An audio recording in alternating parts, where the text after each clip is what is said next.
နတ်ဆိုးအလုံးလုံးရန်ဝင်ရောက်နိုင်သောနေရာဝိညာဉ်သုံးမျိုးပြီးပြီးနတ်ဆိုးအလုံးလုံးရန်ဝင်ရောက်နိုင်သောနေရာနတ်ဆိုးကဘယ်မှာဝင်အလုံးလုံးတက်တယ်လဲတမန်တော်ငါတစ်ကနေ30မဖတ်ဘူးဒီတိုင်းပြောမယ်အာနနိနဲ့ရှဖိတွေဆိုတာရှိတယ်မြေကွက်ကိုရောင်းတယ်တပုတ်ကိုဖွက်ထားတယ်ဖွက်ထားပြီးမှနောက်တပုတ်ကိုပေတရုရဲ့ခြေရင်းမှာလာထားတယ်လာထားပြီးတော့ပေတရုကိုပြောတယ်အဲ့ဒါအကုန်ပဲတဲ့ဒါနဲ့သာရှင်းသောဝိညာဉ်တော်ကပေတရုကိုဖော်ပြတယ်ဒါလိန်နာတဲ့တပုတ်ဖွက်ထားပြီးမှနောက်တပုတ်လာပေးတာတကယ်တော့ तू မလှူရင်လည်းရတယ်လှူရင်လည်းရတယ်ဒါပေမဲ့မလိန်နဲ့ဒါပဲမလိန်ရဘူးဒါပေမဲ့အာနနိနဲ့ရှဖိတွေယုံကြည်သူလင်မယားနှစ်ယောက်လိန်လားလိန်နဲ့လိန်တဲ့အခါကျတော့အဲ့ဒါနဲ့ပတ်သက်ပြီးကျမ်းစာကဘယ်လိုပြောလဲဆိုတော့တမန်တော်ငါအပိုက်ငယ်3ကိုဖတ်ရအောင်တမန်တော်ငါအပိုက်ငယ်3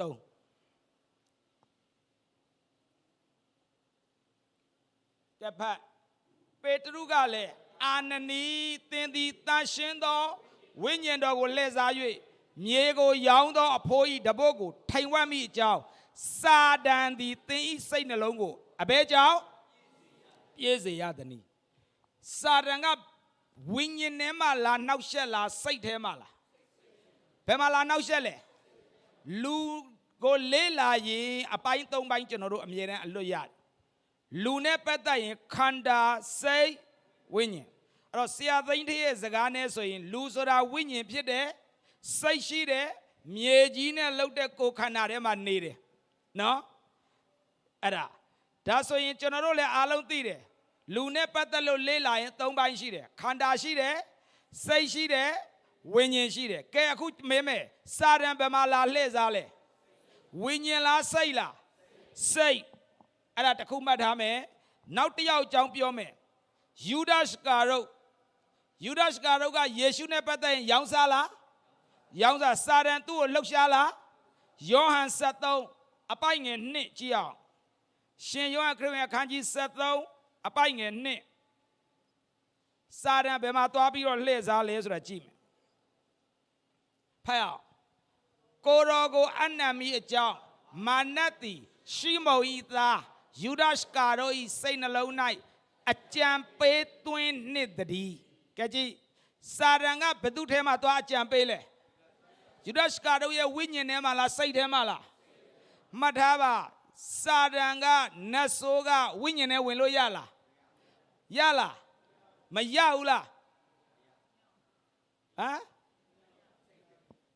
အဲ့ဒါခရစ်ယာန်ပဲရလားမရဘူးလားရတယ်ရလားမရဘူးလားရာအဲ့ဒါခရစ်ယာန်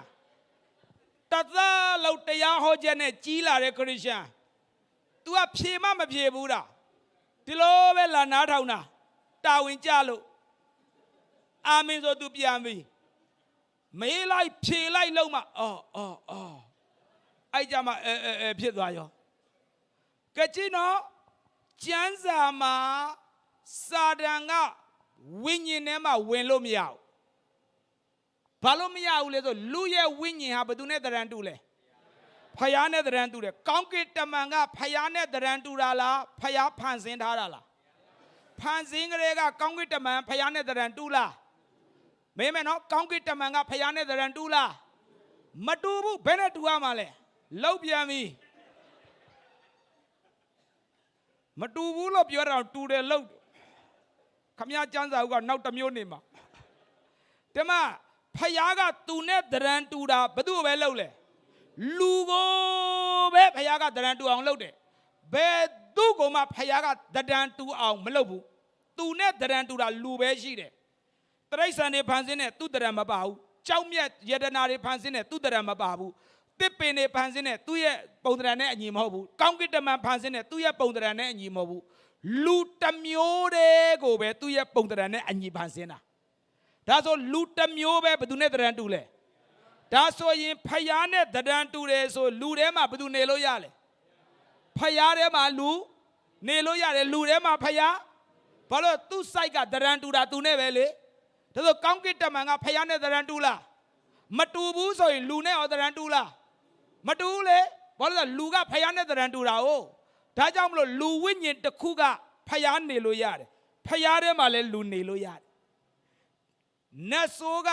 ယုံကြည်သူဝိညာဉ်ထဲမှာလည်းနေလို့မရဘူးမယုံကြည်သူဝိညာဉ်ထဲမှာလည်းနေလို့မရဘူးဘာလို့လဲဆိုမယုံကြည်သူရဲ့ဝိညာဉ်ကလည်းဘယ်သူနဲ့တရံတူလဲဖယားနဲ့တရံတူတယ်ဒါပေမဲ့ तू ကဖယားကိုလက်မခံထားတာဒါပဲကျွန်တော်တို့ယုံကြည်သူကဖယားကိုထဲမှာလက်ခံထားတယ်ဒါကြောင့်ကျွန်တော်တို့ဝိညာဉ်ထဲမှာဘယ်သူရှိလဲဖယားရှိတယ်မယုံကြည်သူဝိညာဉ်ကဖယားမရှိဘူးဗလာပဲနတ်ဆိုးလည်းဝင်လို့မရဘူးအဲ့တော့နတ်ဆိုးဝင်တယ်လို့ကျမ်းစာကရေးတိုင်းသေချာဖက်ဘယ်မှာဝင်တာလဲစိတ်အကြံပေးတယ်ဆိုဘယ်မှာလဲစိတ်ဝိညာဉ်ထဲမှာမဟုတ်ဘူးဒါကိုနားလည်ရမယ်ဒါကြောင့်မလို့ဝိညာဉ်ဆိုတာထာဝရဟုတ်ပြီနော်ဖယားနာဝိညာဉ်ထာဝရ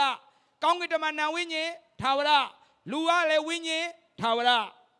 ပေမဲ့အဲ့ထဲမှာလူရဲ့ဝိညာဉ်ကဘယ်သူနဲ့တရံတူလဲဖယားနဲ့ဒါဆိုလူရဲ့ဝိညာဉ်ထဲမှာဘယ်သူနေလို့ရလဲလူကဘာမှနေလို့ရလဲဒါပဲအခုနစာတန်ကနတ်ဆိုးကဖယားအနေဖြစ်တာလားကောင်းကင်တမန်အနေဖြစ်တာလားဒါဆိုရင်အဲ့ဒီနတ်ဆိုးကကောင်းကင်တမန်အနေတဆင့်ဖြစ်လာတယ်ဆိုလူရဲ့ဝိညာဉ်နဲ့ဝင်လို့ရလားမရဘူး तू ကစိတ်ထဲကိုပဲဝင်လို့ရတာဟုတ်လားဒါကြောင့်မလို့စကလုံးတွေသတိထားရမယ်